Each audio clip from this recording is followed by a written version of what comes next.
Hey guys, BJ Kissel with SB Nation and Arrowhead Pride, breaking down one of the popular topics for Kansas City Chiefs fans right now, and that's whether they're going to switch to a 4-3 defense or stick with the 3-4. I'm here to tell you it really doesn't matter. The Chiefs spent over 50% of their time in their dime 2-4-5 defense last season anyways.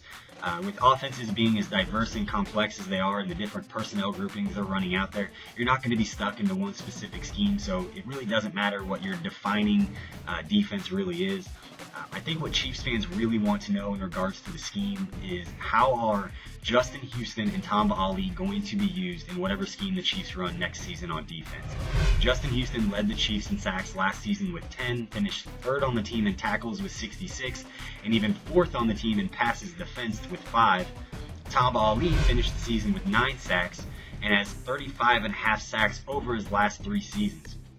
Those are the 2 players that offenses have to account for as the pass rushers when you're playing against the Kansas City Chiefs.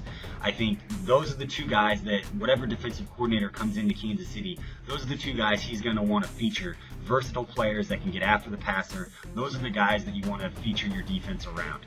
Now, Chiefs fans have learned over the last few years there isn't just one kind of 3-4 defense. You have your 1-gap defense, your 2-gapping defense, like the Chiefs ran with Romeo Cornell, and then a lot of talk recently about the different 4-3 defenses, whether it's a Tampa 2 like Monty Kiffin would bring, although those rumors have gone away. But you've got that defense, you've got the 4-3 under elephant defense like they run up in Seattle with Pete Carroll. Obviously something else that's been talked about, but regardless of what scheme the Chiefs run next season, there are 2 spots in that front 7 that have to be addressed regardless of scheme. And in talking in terms of what the Chiefs ran last year, it's the spot that Glenn Dorsey played as defensive end and the strong inside linebacker position that Javon Belcher had played.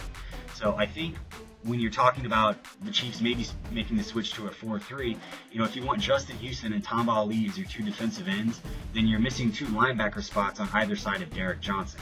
If you're talking about the 4-3 under elephant defense like Pete Carroll was running, you've got your 3-tech defensive tackle spot that's got to be addressed, although that's the spot that Glenn Dorsey was originally drafted to play and supposedly supposed to thrive in. And then you've got that other linebacker spot, either the weak side or the middle linebacker, depending upon where you want to put Derek Johnson.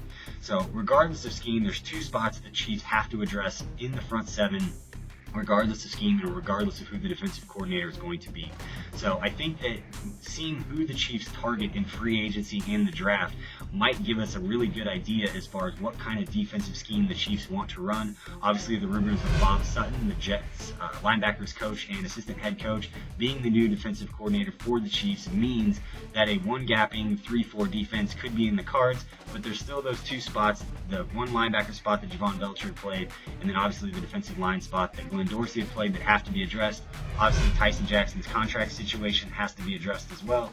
But those are the 2 spots that Chiefs fans should be looking at as far as this offseason. What kind of players they're targeting for those spots might give us an idea of what kind of defensive scheme the Chiefs want to run next season. For Arrowhead Pride and SB Nation, I'm BJ Kissel.